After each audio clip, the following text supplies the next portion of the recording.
So I'm Marc Strous. I'm a professor of geoscience at the University of Calgary. Welcome to my class, part of Evolution of Earth Through Life and Time. Now this week we're going to address the biogeochemical element cycles. And we're going to do that by trying to answer a few simple but very important and exciting questions. How does life shape our planet today? That's the topic of this lecture. Then, how did life originate on our planet? That's going to be the topic of Wednesday's lecture. So we're going to go all the way back to the beginning, and that will be done by Dr. Manuel Kleiner.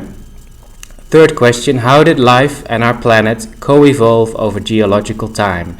And in that lecture, we're going to focus on the Great Oxidation event and all the events that led up to that.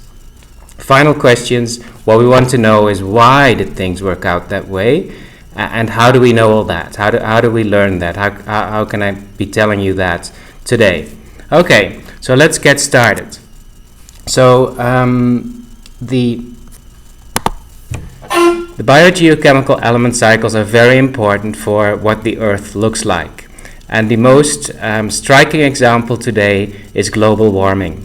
So global warming is a beautiful example of how the element cycles determine the temperature on Earth, and it's also the most pressing problem for mankind at this moment. So just to go through with you what this exactly means against global warming. So we have the radiation from the sun. It's a body of over 5,000 Kelvin. It emits radiation. This radiation moves through the atmosphere. Part of it is scattered by Rayleigh scattering, and then you see the red area in this graph, which is the energy and the nature of the light that hits the face of our planet. Then the Earth is much cooler than the sun. It emits radiation of much longer wavelengths, much less energy, and most of that radiation is trapped by the atmosphere. That is the greenhouse effect. It's very important to keep the temperature on Earth in a range where water is liquid. So it's extremely important, but at the moment things are changing. There has been a change in the carbon cycle. Consensus is that this is due to fossil fuel burning by humans. What happens? You get more CO2 in the atmosphere. CO2 absorbs a portion of the infrared light emitted by the Earth, and that means that the temperature of the atmosphere and the Earth is currently increasing. There's a couple of other greenhouse gases, methane, nitrous oxide, ozone, very important. The concentrations of these compounds are also changing at the moment, and most probably because of human activity. So this is the starting point. We see that the element cycles actually affect the temperature on Earth. Now, what does an element cycle look like? Well, there's a couple of key concepts. So these concepts are pools, fluxes, conversions, and compartments. So compartments are, the physical space that contains the pools and the fluxes. So in this conceptual slide, you have two compartments, compartment 1 and compartment 2. Compartment 1 might be the atmosphere, compartment 2 might be the ocean, and you see that a compound, for example, or an element like carbon, may move from the atmosphere to the ocean and back, so between those compartments, and those are called fluxes, right? So this is a transport phenomenon.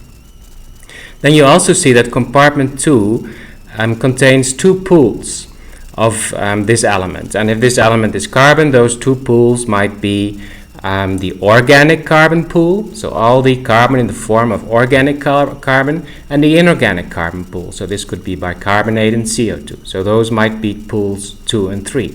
And then you have conversions of carbon, so these are chemical conversions between those two pools, right? So that's kind of the basic, those are the basic concepts you need to understand the element cycles. Now what that looks like in practice, and this is a beautiful image from Wikipedia, where we see how big those pools and fluxes are in terms of gigatons of carbon per year. So what is striking for most people is that actually the human contributions to all that are quite small compared to the natural contributions. So we all think we're very important, and we are important. We make significant changes, but the natural fluxes are still quite bigger. So we see that both on land and on the oceans you have fluxes between compartments, between the atmosphere and the ocean or the Earth, of around, let's say, 100 gigatons of carbon per year, and we see that the human flux of everything is currently about 9 gigatons of carbon per year. Very important, small but important. You also see some conversions in here. So, for example, in the ocean compartment, we see that cycle there in the upper ocean, where a lot of photosynthesis and respiration take place. This is a very important slide. We'll get back to it a couple of times. The carbon cycle. Now, from a geochemistry or biogeochemistry perspective, I'm now going to walk you through a couple, let's say the major conversions that take place in this carbon cycle. And the first very important one is carbon fixation, where CO2 gets fixed by organisms like trees and microbes, and they move the carbon from the CO2 pool into the inorganic carbon pool into the organic carbon pool. They produce organic matter. This costs energy, and in most of that reaction is done by phototrophic organisms, meaning they use light to drive that reaction. Now, the next very important reaction is respiration, which is kind of the reverse of photosynthesis. There's a lot of energy in those organic carbon molecules, and organisms like ourselves, we respire, and we bring back that organic carbon into the inorganic carbon pool by living. We also burn fossil fuels. That's another example of respiration.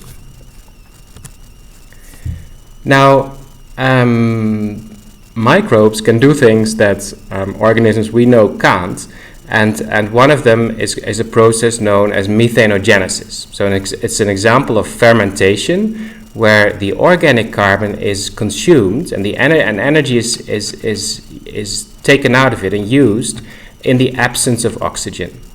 So there's no respiration here. Essentially, the organic carbon gets converted into methane and CO2.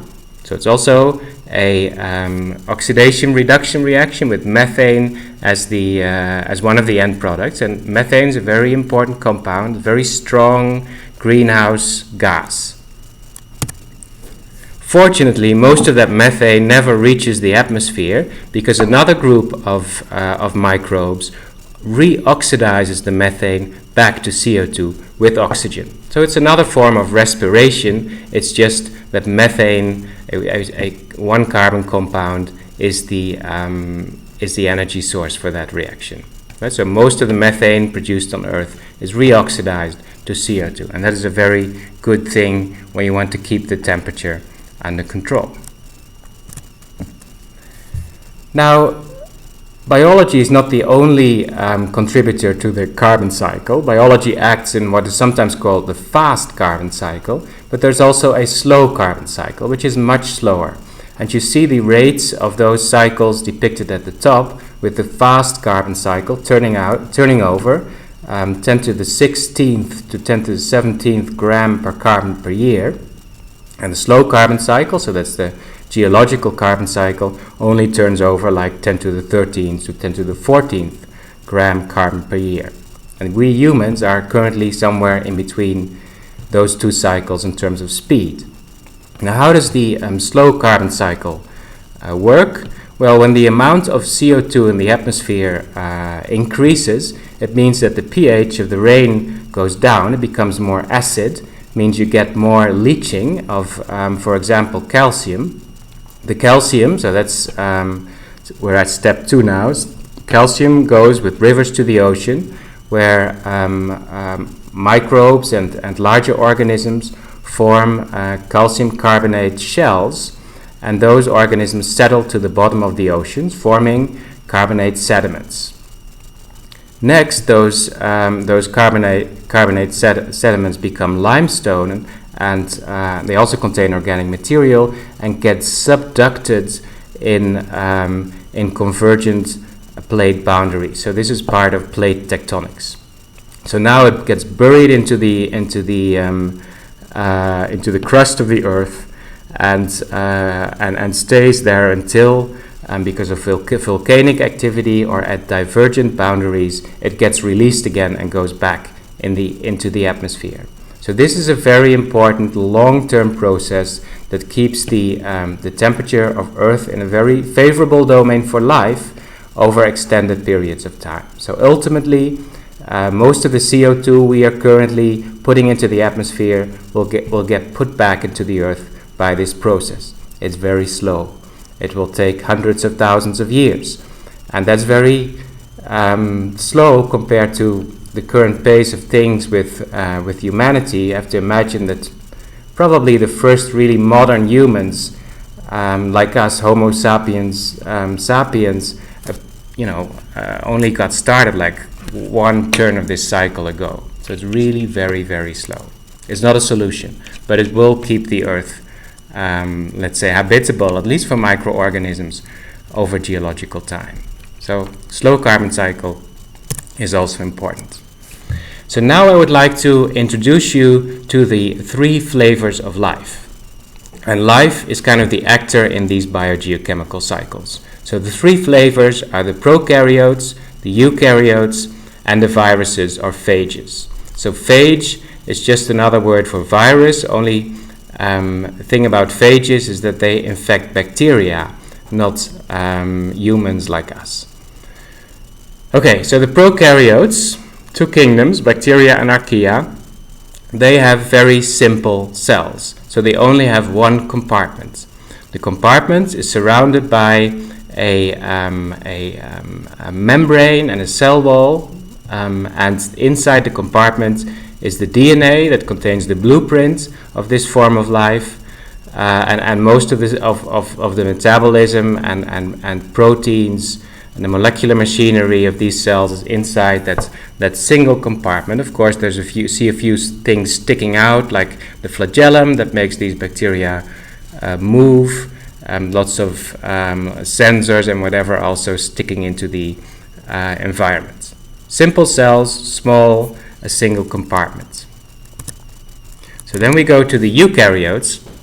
Eukaryotes, somewhat bigger cells, can become very big in some cases. Most important difference with prokaryotes is that they now have multiple compartments. And each of these compartments, and they are known as organelles, perform a specific function. When you do the math, you can calculate that as these cells grow bigger, it's really important that those compartments exist. Otherwise, rates of processes inside the cell would become very slow. So the organelles of the eukaryotes is important to keep them going, even though they have larger cells. Now, well-known organelles are the nucleus that houses the DNA, so again, the blueprint of how the organism works. You have mitochondria that are important in energy metabolism, like respiration. Sometimes they may have plastids for photosynthesis. Complex cells, bigger than prokaryotes. The final flavor of life are viruses and phages, very small particles. They don't have a membrane like the cellular forms of life. They just contain like a structural protein, let's say sac, that contains the blueprint. The DNA may also be RNA for viruses. And apart from the sac, the only other thing the virus needs is a kind of injection apparatus that enables it to bring that DNA into a cell that it can infect. Now, the first question I would like you to think about before we get together in class on Monday is, what do you think, how do each of these three flavors of life contribute to each of the four processes of the carbon cycle I just showed you? Right? So think about that. I'll give you some hints. So because of the way these organisms have different, let's say, structures, it kind of predetermines them for certain tasks.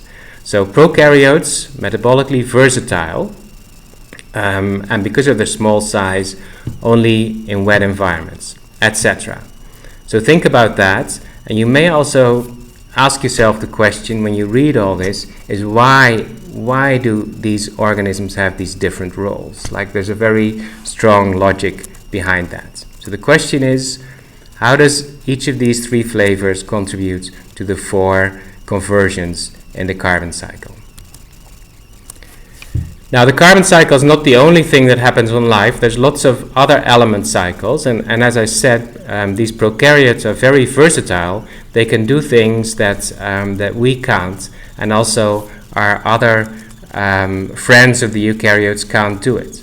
And so many of the biogeochemical processes are only done by prokaryotes. And here you see a very important process in the nitrogen cycle, so nitrogen fixation, moving the nitrogen from the atmospheric nitrogen pool N2 to fixed nitrogen in the form of ammonia. Then you have organisms that can oxidize that ammonia to nitrate, and then other organisms denitrify the nitrate back to N2. And the interesting thing here is that this is a form of respiration. Only these prokaryotes don't use oxygen, but use nitrate to oxidize their substrates. There's a couple of other processes in the biological nitrogen cycle: dissimilatory nitrate reduction, anaerobic ammonium oxidation. There's also a sulfur cycle, which is very, very complex. I'm showing quite a simplified version here. Sulfur cycle, you have sulfate reduction, again a form of respiration. Now sulfate is used instead of nitrate or oxygen to oxidize the energy source. You have sulfide oxidation, where hydrogen sulfide is used as an energy source by prokaryotes. And finally, there's also the metal cycles. Iron and manganese are best studied and best known. Again, oxidations and reductions. Now, so the interesting consequence of all this is that, as I said, we typically consider ourselves very important. Typically, we think the things we can see are important. But when you realize that all these prokaryotes are so important in these element cycles, it turns out, they may be very abundant on Earth, and actually they are. So when you count up all the prokaryotic biomass on Earth, it's actually at least as much as the eukaryotic biomass. So at least as much as all the animals, plants, insects, whatever together, there's more bacteria on Earth than that. The numbers are extremely large. And interestingly, that is a very recent perspective. So we didn't used to think this. When you go back in time, in the old days, the only way bacteria could be grown in the laboratory or enumerated in some way was by growing them on a type of, let's say, how should I describe that? It's a kind of gel. It's called an agar plate, where you put in your cells from the environment, like for example the ocean, and then wait until those cells multiply and form these round colonies on that agar plate. And that way these cells used to be enumerated. But then as microscopy techniques improved in the let's say 60s, 70s, 80s, we realized that actually there were many more bacteria than we could grow on agar plates. So the conclusion was most bacteria can actually not be grown in the lab. And that is a big problem when you want to understand how these prokaryotes function in the element cycles. Another consequence of this is that all these prokaryotes, very different type of metabolisms. They all look the same through the microscope, but they do very different things. So there's many different species of prokaryotes. So when you add all that up, again, based on what we can see with our eyes, insects and plants, very diverse, many different species, but the reality is this is nothing compared to the different species of prokaryotes, and viruses, same story. So the Earth, mainly a microbial planet, eh? So the question now is, let's say the second question I would like to discuss with you on Monday is, how can we understand the carbon cycle when the most important actors are unknown, invisible, and cannot be studied in the laboratory? Right, so that's a really interesting question. It's not trivial to study the carbon cycle today, let alone go back to the past and talk about the carbon cycle in the Precambrian. So, how do we do it? And I think that's also part of the reason why this whole global warming debate has taken so long to resolve. It's really not so easy to prove that humans are important for this change, are responsible for this change in the carbon cycle we see today. They are. That's the consensus. But it wasn't easy. Okay, now fortunately there's been a gigantic amount of progress in biology in the past 20 years, and all that is based on, let's say, what we call the central dogma of biology. And it's shown in this slide. So all three domains of life, viruses sometimes have exceptions, follow this dogma. And that dogma is that the blueprint of life is encoded on the DNA. Right? So the DNA contains the blueprint of everything the organism does. It contains genes. And those genes define proteins, and those proteins perform chemical reactions. So the genes are transcribed from DNA to RNA. So this RNA is a kind of temporary molecule, it's not so stable, it has a small lifetime, and then the RNA is what they call translated into protein. And the protein actually does the job. That is the central dogma of biology. Now let's see what we can do making use of that dogma today. So take a process like carbon fixation.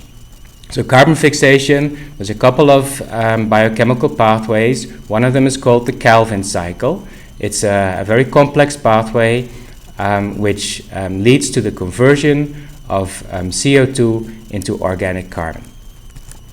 And one of the steps in that Calvin cycle, probably, let's say you would call it the most important steps, even though all the steps are critical to the functioning of this Calvin cycle. It's a step that actually takes the CO2 and joins that CO2 into a molecule of ribulose, a bisphosphate. Now this enzyme is called ribisco, and it's encoded by a gene that is in the DNA of the organisms that can do this. For example, the green algae Chlamydomonas. You see the gene at the bottom. It's a string of letters. And each of the letters encodes an amino acid, and then you see the protein on the left side here. This is what it looks like, and this protein actually catalyzes this reaction. So if we could in some way determine the activity of this protein in a compartment, for example the upper ocean, we would be able to say something about carbon fixation in the ocean. And when there's a change, we could kind of see that and see, there's less carbon fixation or more carbon fixation, and that enables us to say something about this biogeochemical element cycle. So the answer to this question, at least the beginning of the answer, is what we call metagenomics.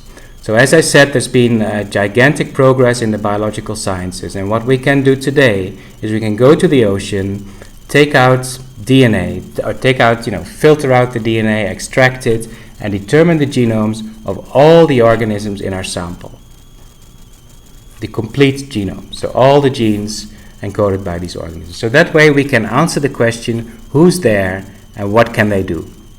More importantly, organisms may be able to do something, but maybe they're not doing it at this moment. So what we really want to know is not only what genes are there, but also how active are they? Are they actually being expressed and used? And for that we use technology called proteomics and transcriptomics. So we can determine which genes are actually expressed. So what are these organisms doing? So that's the contribution of biology to unraveling the biogeochemical element cycles. Now my question to you is, I think geoscience also has a contribution, and what other ways could we use to determine conversions, fluxes, etc. Yeah, so we'll discuss that in class on Monday. Now, genome is an abstract concept. I just wanna ponder that for a minute. So, what is a genome? A genome is all the DNA inside a cell. And so looking at bacteria, so the most important actors in the biogeochemical element cycles, it's typically 1 to 4 million bases long, so about 1 to 4 million letters. Typically, there's about 1,000 to 4,000 genes on that genome.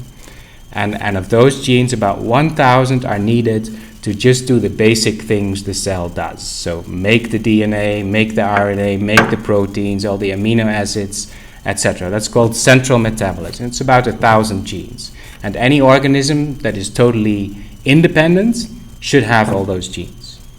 Then there is kind of what we call the defining metabolism. This is the metabolism. This is the specific thing this organism does. So it may be, for example, carbon fixation, phototrophic growth, so using light. It may be nitrification or iron reduction. That's the defining metabolism, let's say 200 genes. Rest of the genome, regulation, transport, unknown, etc. Now, to just illustrate the complexity of what those biologists are doing, typically, let's say 10,000 to 1 million different bacterial genomes in a habitat. Right? So very many things are going on at the same time. Very challenging, but possible today.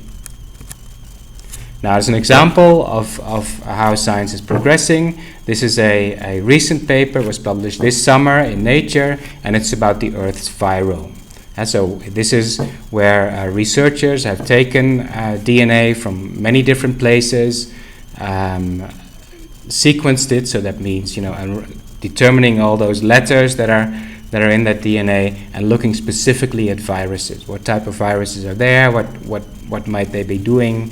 And interestingly, it turns out viruses really actively participate in their way in all that element cycling. Okay, so back to the start and the aim of this lecture. What I wanted to do is show you what we understand about element cycling, and especially the carbon cycle today. What methods can be used to study it? How do we see that? And if we would have a time machine, we might now go on a field trip to a very long time ago, and also do this for the Friday lecture. Unfortunately, the field trip won't happen anytime soon. So I'll show you what we can say about the past, knowing what we know about the present. Okay, thank you very much. I guess I'll see you all on Monday.